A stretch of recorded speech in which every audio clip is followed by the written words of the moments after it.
जी प्यारे बच्चों, लेकर आ चुके हैं 25 फरवरी का रियल पेपर। पूरा का पूरा असली पेपर आपका होने वाला है।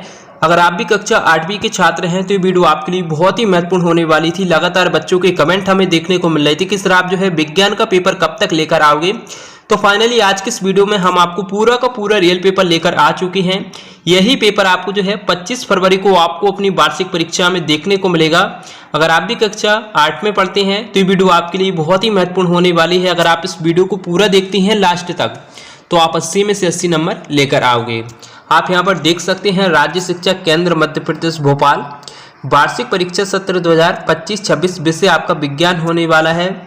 और प्रश्न नंबर 1 से 5 तक आपको यहाँ पर बहुविकल्पी प्रश्न चुनकर लिखना है, यानी सही विकल्प चुनकर लिखना है। ये आपके 5 नंबर के होने वाले हैं। पहला प्रश्न आपसे यहाँ पर पूछा गया है, जब एक ही किस्म के पौधे किसी स्थान पर बड़े पैमाने पर उगाए जाते हैं तो उसे कहते हैं। तो बच्चों आपको यहाँ पर 4 ऑप्शन देखने को मिलेंगे, जिसमें से आपको एक सही सिलेक्ट करके आपको अपनी उत्तर पुस्तिका में लिखना है। खरपतवार, फसल, केवल विकल्प ए सही है या फिर इनमें से कोई नहीं। तो बच्चों इसका जो आंसर है वो आपका होने वाला है बी वाला। बी आपका सही आंसर हो जाएगा। और इसके बाद में दूसरा प्रश्न आपसे पूछा गया है, आग बुझाने हेतु उपयोग में लाया जाता है अग्निशामक यंत्र, वायु दाब मापी, सिस्मोग्राफ या फिर उपरोक्त में से कोई नहीं। तो बच्चों इसका जो आंसर है वो आपका होने वाला है ए वाला, अग्निशामक यंत्र इसका राइट आंसर हो जाएगा। और इसके बाद में तीसरा प्रश्न आपसे पूछा गया है, बाघ परियोजना द्वारा संरक्षित प्राणी है चीता, वाघ, चीतल या फिर बारहसिंगा। तो बच्चों इसका जो आंसर है वो आपका होने वाला है बाघ।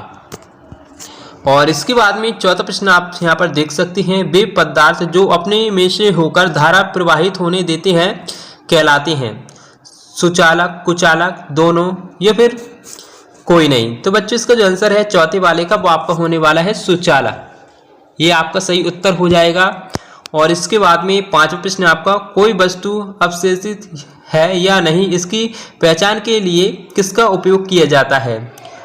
टेलीस्कोप, विद्युतदर्शी, सूक्ष्मदर्शी या फिर कैलाइडोस्कोप। तो बच्चों इसका जो आंसर है वो आपका होने वाला है विद्युतदर्शी। बच्चों हमने जो बताए हैं अगर आप यही पेपर में कर आते हैं तो आपके 5 नंबर पक्के हैं। और इसके बाद में प्रश्न नंबर 2 में आपको रिक्त स्थानों की पूर्ति करना है। ये आपके 5 नंबर के होने वाले हैं, प्रश्न नंबर 6 से लेकर 10 तक। 6वां प्रश्न आपसे पूछा गया है, जून से दिसंबर माह तक डेजिस फसल की बुआई की जाती है। तो बच्चों इसका जो आंसर है पहले वाले का वो आपका होने वाला है खरीफ की फसलें। खरीफ की फसलें इसका करेक्ट आंसर हो जाएगा।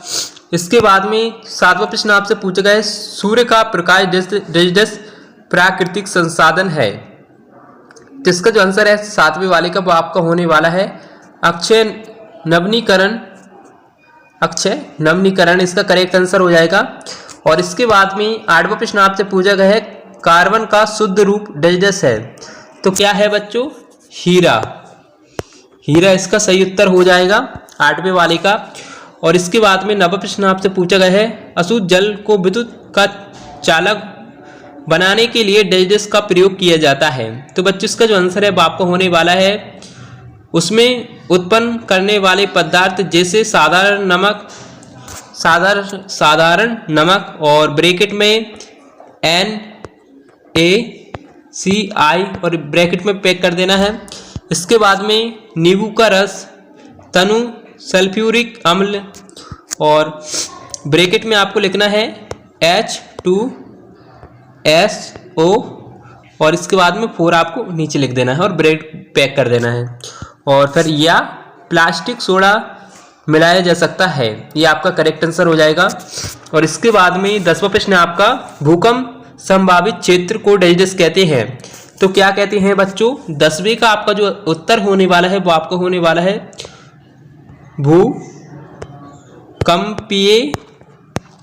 भूकंपीय क्षेत्र कहते हैं। भूकंपीय क्षेत्र कहते हैं। और इसके बाद में आप यहाँ पर देख सकते हैं प्रश्न नंबर 11 से लेकर प्रश्न नंबर 16 तक आपसे अति लघु उत्तरीय प्रश्न पूछे जाएंगे। प्रत्येक प्रश्न के लिए 2 अंक निर्धारित हैं। 11वां प्रश्न आपसे पूछा गया है, धान को वर्षा ऋतु में क्यों उगाती हैं? इसका आंसर आपको देना है। बच्चों आपसे 2 नंबर का क्वेश्चन है, तो आपको 1 से 2 लाइन में आपको इनका आंसर लिखना है। और इसके बाद में 12वां प्रश्न आप यहाँ पर देख सकते हैं, कोयले से प्राप्त उत्पादों को छांटिए और पेट्रोल, डीजल, मिट्टी का तेल, कोक, कोलतार, कोयला, गैस। और इसके बाद में आप यहाँ पर देख सकते हैं IVF का पूरा नाम आपको यहाँ पर बताना है। और इसके बाद में आप यहाँ पर देख सकते हैं, किशोर अवस्था में अधिकतर किशोरी के चेहरे पर फुंसियाँ और मुहासे क्यों आ जाती हैं, उसके बारे में बताना है। और 15वां प्रश्न आपसे यहाँ पर पूछा गया है, पेशी बल किसे कहते हैं? दलित में अपनी सुरक्षा के उपाय आपको यहाँ पर लिखना है। और इसके बाद में बच्चों आप यहाँ पर देख सकते हैं, आपसे प्रश्न क्रमांक 17 से लेकर प्रश्न क्रमांक 22 तक 3-3 नंबर के प्रश्न यहाँ पर पूछे गए हैं। ये आपके 6 प्रश्न आएंगे, टोटल 18 नंबर के होने वाले हैं। और इसकी जो शब्द सीमा है आपको 30 से 40 शब्दों में लिखना है। 17वां प्रश्न आपसे पूछा गया है, ईंधन के रूप में LPG और लकड़ी की तुलना आपको यहाँ पर करना है। और इसके बाद में आप यहाँ पर देख सकते हैं, 18वां प्रश्न आपसे यहाँ पर पूछा गया है, जैव मंडल आरक्षित क्षेत्र क्यों बनाए गए हैं? कोई एक जैव मंडल आरक्षित क्षेत्र का नाम आपको यहाँ पर लिखना है। और 19वां प्रश्न आपका, लैंगिक जनन एवं अलैंगिक जनन में क्या अंतर है? उदाहरण सहित आपको बताना है। और 20वां प्रश्न आपका, किशोर अवस्था में लड़कों में होने वाले कोई 3 परिवर्तन आपको बताना है। और 21वां प्रश्न आपका, बल किसे कहते हैं? बल लगाने से वस्तु की स्थिति में कौन कौन से परिवर्तन हो सकते हैं, आपको बताना है। और इसके बाद में 22वां प्रश्न आप यहाँ पर देख सकते हैं, क्या शुद्ध जल विद्युत का चालन करता है? यदि नहीं है तो चालक बनाने के लिए हम क्या कर सकते हैं? बच्चों आपको एक एक क्वेश्चन को बिल्कुल भी मिस नहीं करना है। जो हम इस पेपर में बता रहे हैं उसको आपको बिल्कुल भी मिस नहीं करना है। इसमें से कई सारे क्वेश्चन आपकी वार्षिक परीक्षा में पूछे जाने वाले हैं। और इसके बाद में प्रश्न क्रमांक 22 से लेकर प्रश्न क्रमांक 26 तक आपसे 5-5 नंबर के प्रश्न यहाँ पर पूछे जाने वाले हैं, जो कि आप यहाँ पर देख सकते हैं। इनकी शब्द सीमा 70 से 80 शब्द होने वाली है, क्योंकि 5 नंबर का आपका प्रश्न रहेगा।